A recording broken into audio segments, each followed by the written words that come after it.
오늘 받으실 말씀은 이사야 11장입니다. 이사야 11장 1절에서 10절까지 말씀이 되겠습니다. 다 같이 우리 이사야 11장 1절로 10절까지 말씀 봉독하겠습니다. 이새의 줄기에서 한 싹이 나며 그 뿌리에서 한 가지가 나서 결실할 것이요 그의 위에 야훼의 영 곧 지혜와 총명의 영이요 모략과 재능의 영이요 지식과 야훼를 경외하는 영이 강림하시리니 그가 야훼를 경외함으로 즐거움을 삼을 것이며 그의 눈에 보이는 대로 심판하지 아니하며 그의 귀에 들리는 대로 판단하지 아니하고 공의로 가난한 자를 심판하며 정직으로 세상에 겸손한 자를 판단할 것이며 그의 입의 막대기로 세상을 치며 그의 입술의 기운으로 악인을 죽일 것이며 공의로 그의 허리띠를 삼으며 성실로 그의 몸의 띠를 삼으리라. 그때에 이리가 어린 양과 함께 살며 표범이 어린 염소와 함께 누우며 송아지와 어린 사자와 살찐 짐승이 함께 있어 어린아이에게 끌리며 암소와 곰이 함께 먹으며 그것들의 새끼가 함께 엎드리며 사자가 소처럼 풀을 먹을 것이며 젖먹는 아이가 독사의 구멍에서 장난하며 젖된 어린아이가 독사의 굴에 손을 넣을 것이라. 내 거룩한 산 모든 곳에서 해됨도 없고 상함도 없을 것이니 이는 물이 바다를 덮음같이 야훼를 아는 지식이 세상에 충만할 것임이니라. 그날에 이새의 뿌리에서 한 싹이 나서 만민의 기치로 설 것이며 열방이 그에게로 돌아오리니 그가 그 한 곳이 영화로우리로다. 아멘. 이 말씀으로 이새의 줄기에서 나온 싹이라는 제목으로 은혜 말씀을 나누겠습니다. 이사야는 이 모든 상황이 악화되는 시대에 살았습니다. 북조 이스라엘 망하고 남조 유대도 망하기 직전에 놓여 있는 그 상황입니다. 이 나라가 망한다는 것, 우리는 일제의 식민지 생활을 역사 속에서 우리가 보고 알고 있지 않습니까? 실질적으로 당하는 사람들은 어떠할까요? 말로 표현할 수 없을 것입니다. 부모님들이 이야기를 들어보면 정말로 끔찍합니다. 살아있는 분의 이야기를 들을 때에 역사 속에서 오는 그 기록들을 다 보면서 압니다. 나라를 잃어버린다는 것은 정말로 말로 설명할 수 없는 고통과 고난이고 절망 아니겠습니까? 그런 상황으로 지금 이스라엘 나라가 점점 이렇게 내몰리고 있습니다. 그럼에도 불구하고 이스라엘 백성들은 하나님 앞에 돌아오지 아니하고 우상 숭배에 빠져 있고 그냥 하나님 뜻과 상관없이 인간적인 생각 속에서 잠겨 있습니다. 외부에 있는 아시리아 나라는 강성한 나라로 공격해 오고 있는데 이러한 상황을 하나님이 이사야에게 보여주면서 말씀을 선포하라는 겁니다. 이사야가 미래를 보니까 유다의 미래는 암담하기 그지없습니다. 토지는 황무해질 것이고 백성들은 포로로 끌려갈 것이라는 겁니다. 사람은 현재 상황이 나빠도 힘을 잃고 고통스러워하지 않습니까? 그런데 좋아질 기짐이 보이면은, 좋아질 상황이 보이면, 미래가 보이면은 이 어렵고 힘든 것은 참아낼 수 있습니다. 지금도 힘들고 미래도 보이지 않으면은 정말 그건 절망밖에 없지 않겠습니까? 이스라엘이 그렇습니다. 이런 절망 상황 가운데서 어떻게 살아야 될까요? 오늘 이사야 선지자가 우리에게 말씀하고 있어요. 이스라엘 백성들에게 던져주시는 메시지입니다. 살아계신 하나님을 바라보라는 거죠. 하나님은 살아계신다. 아무리 내부적으로 부패하고 아무리 외세의 침략이 있단다 할지라도 모든 것보다도 강하시고 모든 문제의 답을 가지고 계시는 하나님 안으로 들어가면은 소망이 있다는 말씀입니다. 그래서 오늘 본문에 시대적 어려운 환경임에도 불구하고 소망이 넘치는 말씀을 선포합니다. 줄기에서 싹이 나와서 결실할 것이고 하나님 나라가 그 줄기에서 나온 이 새의 싹에 의해서 하나님 나라가 이 땅에 임할 것이라는 소망의 메시지입니다. 이사야는 이걸 봤어요. 이걸 들었습니다. 그래서 세상에 어떤 어려움이 있고 어떤 환경이 있단다 할지라도 흔들리지 않고 그 하나님이 보여주신 것을 보고 달려가지 않겠습니까? 오늘 이사야 11장 내용은 메시아가 이 땅에 오셔서 메시아가 이 땅을 다스려 주실 것입니다. 메시아 왕국이 이 땅에 이루어질 것입니다. 그것을 선포하는 거예요. 우리는 이 말씀을 통해서 예수님 오신 것을 이미 신약 성경을 통해서 가슴에 다 새겨놓았잖아요. 그러면 예수를 만난 저와 여러분들은 어떤 메시아를 기다릴까요? 이미 오신 메시아를 체험하는 거죠. 예수님을. 그리고 다시 오실 메시아를 기다리는 겁니다. 내 인생에 문제 없습니다. 이만하면 됐습니다. 라고 편안하게 살 수 있는 사람도 끊임없이 부르짖어야 될 것은 다시 오실 예수님. 이분 앞에 몸부림칠 수밖에 없는 거 아니겠어요? 다 이뤘습니다. 저 이젠 뭐 자녀들 시집장가 다 보냈고 손자 손녀도 편안하게 잘 살고 나도 이만하면 괜찮습니다. 이렇게 해서 뒷짐지고 있을 수 있는 사람이 이 세상에 아무도 없습니다. 왜 그럴까요? 말씀드린 것처럼 다시 오실 예수님을 기다려야 하니까. 어떻게 만날 것이냐는 겁니다. 이게 우리 기도 제목의 가장 중심이 돼야 돼요. 그러면은 끊임없이 부르짖을 수밖에 없겠지요. 메시아가 오셔서 다스리실 나라 어떤 나라라고 오늘 말씀하나요? 첫째로 샬롬의 나라다. 샬롬이 뭐죠? 평강이잖아요. 행복이죠. 참 행복이 어디 있을까요?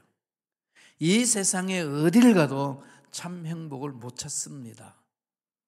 높은 데 올라가도 없고 많은 것을 가져도 없고 내가 하고 싶은 것을 다 누려도 없습니다. 왜 그럴까요?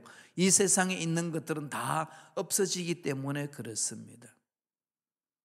이 세상에 사는 저와 여러분들은 언젠가는 다 죽습니다. 세상의 것들 없어지는 거예요.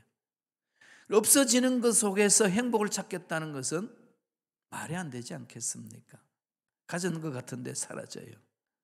그래서 젊음도 사라지고 건강도 사라지고 물질도 사라지고 명예도 사라지고 나와 너와의 이 만남도 사라집니다. 분명히 제가 예언하기로는 150년 후에는 저와 여러분 만날 수 없어요. 어디가 있을까요? 여러분 어디에 계시겠어요? 천국이죠. 예. 그 소망이 있잖아요. 정말로 그렇게 입술로만 천국에 대한 소망이 있습니다가 아니라 내가 살고 있는 이 삶의 현장 속에서 그 소망이 넘쳐나느냐 자신들을 돌아봐야 되는 거죠. 그런 그 소망이 있으면 어렵고 힘든 것을 참아낼 수 있습니다.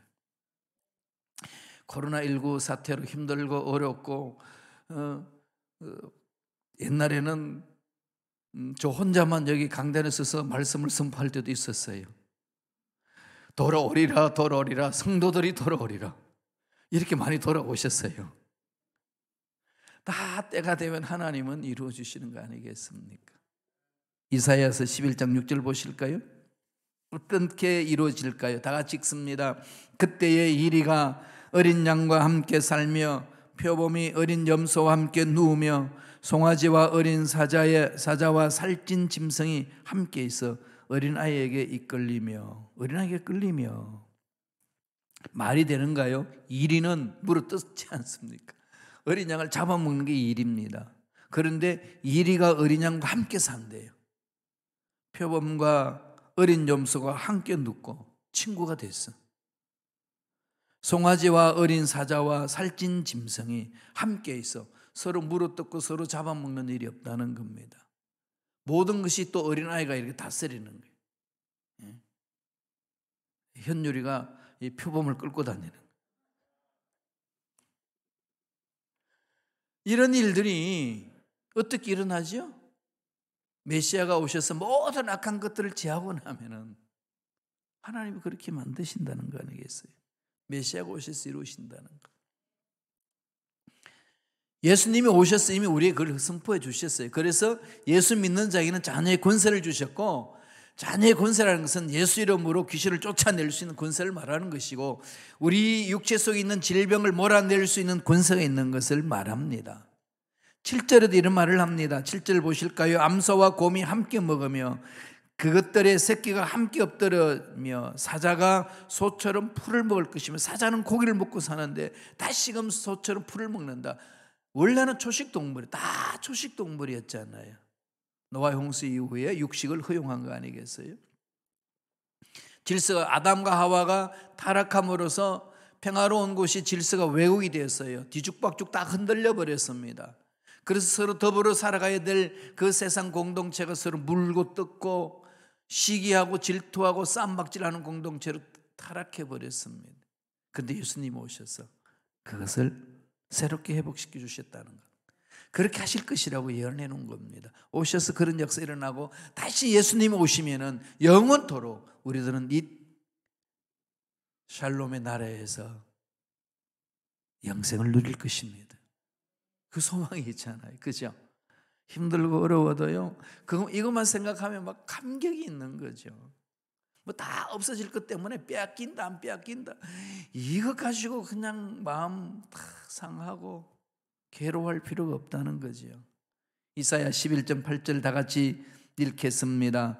젖 먹는 아이가 독사의 구멍에서 장난하며 젖된 어린 아이가 독사의 굴에 손을 넣을 것이라. 독사는 독이 있는 뱀입니다. 물으면은 독이 온몸에 퍼져서 죽습니다. 그런데 그 독사의 굴에 손을 넣어도 뱀이 독을 품지 않고 어린아이와 함께 더불어 산다는 것, 어떤 세상이죠? 이게 천국 아니겠습니까? 완전한 평화가 일어나는 거죠. 러시아의 못된 푸틴이 우크라이나에 잡아먹는 이런 일들은 일어나지 않습니다. 이제 예수님이 통치하면. 그래서 하나님 그 땅을 다스려 주옵소서. 러시아의 푸틴 대통령의 그 악한 마음을 멈추게 하시고 우크라이나에게 참 평화가 일어나게 하옵소서. 다시 오실 메시아를 바라보면서 하나님이 그 땅에 임재해 달라고 기도해야 되는 겁니다. 그건 저와 여러분들이 해야 될 일들 아니겠어요? 마찬가지 교회 공동체도 하나님 참 평화 샬롬을 맛볼 수 있는 교회 되게 하여 주시옵소서. 하나님이 해 주시겠다고 약속하셨으니까 믿고 가는 겁니다. 둘째로, 메시아가 오시는 그 나라, 다스리시는 그 나라, 어떤 나라라고요? 주님을 아는 지식이 가득한 나라. 하나님을 아는 지식이 가득하다. 이 말은 무슨 말일까요? 죽은 자도 살리시고 없는 것도 있게 하시는 하나님을 만난다. 그 하나님을 만나는 거 아니겠어요? 대통령 만나기 얼마나 힘듭니까? 그 대통령 만나서 뭐 하죠? 하소연할 수 있고 나를 이렇게 통치했으면 좋겠습니다 말할 수 있잖아요. 그런데 그 만나기 너무 힘들지요. 아무나 못 만납니다. 그러나 우리들은 하나님을 언제든지 만날 수 있어요. 나라를 부강하게 만들기도 하고 평화하게 만드시는 그 전능하신 하나님을, 예수를 믿으면 언제든지 만날 수 있습니다. 그 만나는 방법이 뭐라고 그랬죠? 말씀. 하나님의 약속의 말씀을 읽고 묵상하고 암송하는 거예요. 이 속에서, 이 성경 속에서 하나님이 누군지를 만날 수 있습니다. 체험할 수 있습니다. 그러니까 하나님 아는 지식이 가득하면 이 세상 흑암의 세력은 다 쫓겨나가고 병마도 쫓겨나가고 마음의 불안도 다 사라지고 평안이 있는 거예요. 예수님을 주인으로 모시면 돼요. 지금 이 이민 생활에서 힘들고 어릴 때요, 예수님을 주인으로 모시세요. 제가 독일에서 유학할 때에 만으로 32, 33세 독일 유학을 갔는데 나이가 들어서 갔기 때문에 거기에서 독일어를 대학에서 공부를 했습니다. 머리가 굳은 상태에서 독일을 공부하기가 얼마나 힘들겠어요. 정말로 머리를 쥐어 다 뜯었어요. 다 뽑혔는데 정말 힘들어요. 이게 들리지도 않고 말도 못하겠고 그러니까 책만 읽는 거죠. 그럴 때마다 제 마음속에 늘 도서관에 앉아서 기도하는 것은 주여, 내 인생의 주인은 주님이십니다. 주님, 이 글을 읽어도 잘 이해 못하고 있는데 이 독일을 이해할 수 있도록 지혜를 허락하여 주시고 내 인생의 주인 되어 주시옵소서. 이러면서 그냥 하루하루 보냈어요. 그래서 어떻게 됐을까요? 네, 학위 다 끝내고 돌아왔어요. 아무리 힘들고 그런 상황이라도 주님이 나를 만나 주시면은 이길 수 있습니다. 주를 바라보며 달려가시기 바랍니다. 이사야 11장 9절의 말씀이 이렇게 말씀합니다. 다 같이 읽어볼까요? 내 거룩한 산 모든 곳에서 해됨도 없고 상감도 없을 것이니 이는 물이 바다를 덮음같이 야훼를 아는 지식이 세상에 충만할 것임이니라. 야훼를 아는 지식이 세상에 충만하다. 야훼를 아는 지식이 뭐라고요? 야훼를 만나서 하나님 어떤 분인지를 아는 사람, 하나님이 어떤 분이고 내 인생에서 어떤 분이라는 것을 체험한 사람들은 이 세상에 어떤 일이 있어도 해됨 없이 일어설 수 있다. 그거잖아요. 그래서 미국에서 어렵고 힘들 때 하나님의 지혜를 구하시고 하나님의 능력을 구하세요. 이렇게 이야기했더니 독일에서 그 유학생들이 그러더라고. 목사님, 나에게 독일어 방언은 하나님 안 주실까요? 독일어 공부하기 어려우니까 독일어 방언을 하나님 앞에 구해야 되겠대. 너 백날 구해봐라. 주시나? 그렇게는 안 주신다. 그럼 뭐라고 그래요? 하나님, 독일어를 잘 공부할 수 있도록 지혜를 주옵소서. 그러면 하나님이 지혜를 주실 거다. 그렇게 해서 다듬어 가는 거 아니겠어요? 그래서 우리 머리를 준 거고 마음을 주고 손발을 주신 건데, 하나님이 물론 특별한 경우에 정말로 그 독일어가 방언으로 나와야 될 경우는 하나님이 주시지 않겠어요? 그러나 일상생활에서 저와 여러분들의 삶을 살아나갈 때는 하나님 뭐라고 그럽니까? 머리를 굴려라. 그래서 머리를 내가 둥글게 만들었다. 그러는 거예요. 열심히 책 읽고 연구하고 가는 겁니다. 그 속에 하나님의 지혜가 임하고 능력이 임하는 거 아니겠습니까? 예수님이 오시면은 하나님을 아는 지식이 충만하다. 예수를 인해서 하나님을 만날 수 있으니까. 오늘 저와 여러분은 이 성경책을 우리에게 주셔서 이 말씀 안에서 만나자는 겁니다. 그런데 만나자는 그 장소를 하나님이 정해주고 방법을 가르쳐줬는데도 이것을 찾지 않는다면 어디 가서 만나겠습니까? 말씀 안으로 들어오세요. 야훼를 아는 지식이 세상에 넘쳐나는도다. 근심 걱정할 시간이 있으면 뭐 하라고요? 기도하고 말씀을 붙드세요. 그게 답이 있습니다. 마지막 세 번째로 어떤 나라를 이룰까요? 모든 민족이 함께하는 나라. 멋지잖아요. 러시아가 우크라이나를 잡아먹는 그런 짓 하는 나라가 아니라 함께 더불어 살아가는 나라. 일본이 한국을 짓밟아 버리겠다고 난리치는, 이제는 일본이 아무리 몸부림쳐도 그렇게 할 수는 없죠. 없어요. 지금 전 세계적으로 민주주의 상태에 대해서 지수를 정해놓은 게 있어요. 그게 영국 이코노미스트 잡지사에서 해년마다 5개 분류를 해요. 정부 선거 방법, 그다음에 참여도, 그다음에 활동하는 거, 주민들의 자유, 국민들의 자유, 이 5개 분야를 다 분류를 해가지고 다 167개를 다 조사를 했어요. 1위가 저 북유럽 쪽에 노르웨이, 스웨덴, 다 이런 나라들입니다. 독일이 몇인가 봤더니 독일이 15위예요. 15위. 그렇게 철저하게 민주주의 국가로 만들어간 나라가 15위. 16위가 누굴까요? 대한민국. 아시나요? 17위가 누굴까요? 일본. 일본 우리보다 못해요. 미국은 얼마나 위치해 있을까요? 26위. 뒤로 확 밀려져 있습니다. 인종차별이 심하니까. 정부가 전체적으로 휘어잡을 수 있는, 휘어잡는다는 게 말이 안 되죠. 서로 영향을 미치면서 함께 할 수 있는 힘들이 미국은 강대국이지만 선진국에서 빠지고 있습니다. 강한 나라와 선진국 차이가 있죠. 큰 나라일 뿐이고 강한 나라고. 중국 큰 나라지 뭐 선진국이에요? 제일 중국 사람을 제일 무시하는 나라가 누굴까요? 대한민국 사람들. 얼마나 중국을 무시합니까? 중국 사람들은.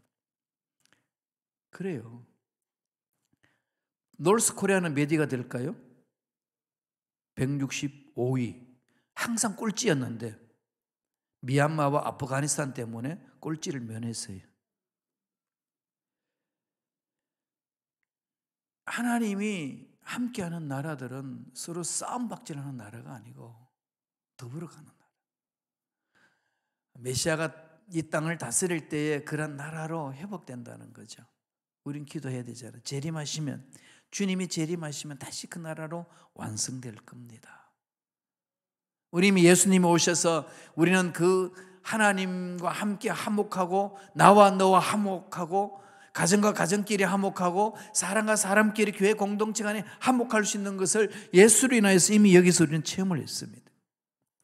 그리고 그것을 지속적으로 누려야 되는 거예요. 예수님이 해주신 거니까. 내가 성령을 힘입어 귀신을 쫓아내는 것이면 이미 하나님 나라가 너에게 임하였느니라. 주님이 그렇게 선포해 주셨잖아요. 그래서 마음에 평안이 있습니다. 마음에 기쁨이 있어요. 그때까지 평안이 있고 기쁨이 있을 때까지 문제를 놓고 하나님 앞에 기도해야 돼요. 하나님의 주시는 그 은혜가 임하도록. 왜? 예수님 안에 능력이 있으니까. 군수 있기 때문에 그렇습니다. 이사야 11장 10절 보세요. 그런 일들을 해 주시는 분이 오신다고 합니다. 읽어볼까요? 그날에 이새의 뿌리에서 한 싹이 나서 만민의 기치로 설 것이요 열방이 그에게로 돌아오리니 그가 거한 곳이 영화로우리라. 이새의 뿌리 누구죠? 다윗. 예. 그 다윗을 통해서 메시아가 오셨잖아요. 예수님이 오셨죠. 예수님이 오셔서 귀신을 쫓아내며 하나님 나라를 이 땅에 맛보게 하신 겁니다. 따라서 예수 믿는 저와 여러분들은 언제 어디서나 예수 이름으로 나아갈 때에 귀신을 쫓아낼 수 있는 권세가 있고 예수 이름으로 구하면 응답받을 수 있는 특권이 있습니다. 이를 누리셔야죠. 그런 것들을 체험하고 함께 모여서 생활하는 곳이 교회 공동체입니다. 그 은혜가 저와 여러분 삶에 넘쳐나기를 축원합니다. 그것을 날마다 체험하셔야 되는 거예요. 그래서 문제 있으면 실망할 수도 있고 어려운 속에 빠지면 낙심할 수도 있습니다. 감정을 가진 인간이기 때문에 그래요. 그러나 약속의 말씀에 다시 있으면 새 힘을 얻을 수 있잖아요. 하나님의 말씀은 살아있고 활력이 있다. 살아있고 생명력이 있고 활력이 있다. 에너지가 있습니다. 말씀이 우리에게 힘을 주는 거죠. 꿈이 생기는 거죠. 환경 보지 마세요. 연약한 자기 자신 바라보지 마세요. 그냥 하나님만 집중하고 달려가 보십시오. 때가 되면 하나님이 강건하게 만들어 주시고 세워주시고 아름다운 공동체로 이끌어 주실 줄로 믿습니다. 그리고 부분적으로 체험하는 이 땅에서 예수님이 다시 오시면 영원토록 오늘 이사야 11장에서 약속한 이 은혜를 체험할 수가 있고 영생할 수 있습니다. 하나님의 나라의 소망을 가슴에 새기시고 천국 소망을 갖고 힘들고 어려운 하루하루를 멋지게 살아내고 행복을 체험하며 누리고 나누는 저와 여러분 되시기를 간절히 축원드립니다. 기도하겠습니다. 하나님 감사와 찬양을 드립니다. 오늘도 우리에게 귀한 생명을 허락하여 주셔서 힘들고 어려운 이 세상에 말씀을 붙들고 기도할 수 있도록, 말씀을 붙들고 소망을 가질 수 있도록, 말씀을 붙들고 나아갈 수 있도록 인도하여 주신 은혜에 감사와 찬양을 드리옵나이다. 예수님이 오셔서 모든 흑암의 세력을 제하여 주시고, 믿는 자마다 구원받게 하시고, 믿는 자마다 승리하게 하시고, 믿는 자마다 예수 그리스도의 권세를 드러낼 수 있도록 인도하신 하나님의 은혜와 사랑에 감사와 찬양을 드리옵나이다. 자녀가 되었사오니 자녀답게 힘들고 어려운 세상을 예수 이름으로 선포하며 승리를 누리게 하시고, 다시 오실 주님을 기다리는 믿음의 일꾼들에게 역사하여 주시옵소서. 은혜에 감사하여 예물 드립니다. 드린 손길 기억해 주시고, 소원 이루어 주시고, 앞날 열어 주시고, 하늘문을 열어 주시사 형통한 놀란 복을 받아 누리는 멋진 인생살이하는 우리 모두에게 축복하여 주시옵소서. 감사하고 예수님 이름으로 축복하며 기도드리옵나이다. 아멘. 하늘에 계신 우리 아버지여, 이름이 거룩히 여김을 받으시오며 나라가 임하시오며 뜻이 하늘에서 이루어진 것 같이 땅에서도 이루어지이다. 오늘 우리에게 일용할 양식을 주시옵고, 우리가 우리에게 죄 지은 자를 사하여 준 것 같이 우리의 죄를 사하여 주시옵고, 우리를 시험에 들게 하지 마시옵고 다만 악에서 구하시옵소서. 나라와 권세와 영광이 아버지께 영원히 사옵나이다. 아멘. 기도합니다. 우리 하나님 바라봅시다. 하나님은 죽은 자도 살리시고 없는 것도 있게 하신 하나님, 답답한 문제, 불안하는 것, 미래의 불확실한 모든 것 하나님 안에 해결이 있습니다. 자녀의 모든 문제도 하나님 안에 답이 있습니다. 매달립시다. 우리 교회 공동체도 마찬가지입니다. 그렇게 기도할 때 나라 민족을 위하여, 북한 동포를 위하여, 미얀마와 아프가니스탄의 난민들을 위하여, 또 미국의 탈북자들의 그 난민들을 위하여 우크라이나의 전쟁이 멈춰질 수 있도록 능력이 하나님 능력이 나타나도록, 또 교회 공동체마다 성령의 충만하게 임할 수 있도록 우리 자신을 위하여 문제 내려놓고 주여 삼창하시고 통서로 간절히 기도하겠습니다. 주여, 주여, 주여. 할렐루야. 하나님 아버지 감사합니다. 감사와 찬양을 드립니다. 지켜주시니 감사합니다. 예수를 물으며 오늘 기도를 방해하고 믿음을 방해하고 악한 마귀도 떠나갈지어다. 육체 속에 있는 모든 병만은 사라질지어다. 병은 치험을 받을지어다. 회복될지어다. 은혜로 역사해 주시고 성령의 놀라운 능력이 나타나게 도와주시옵소서. 우리가 기적을 믿습니다. 주여 역사하여 주시옵소서.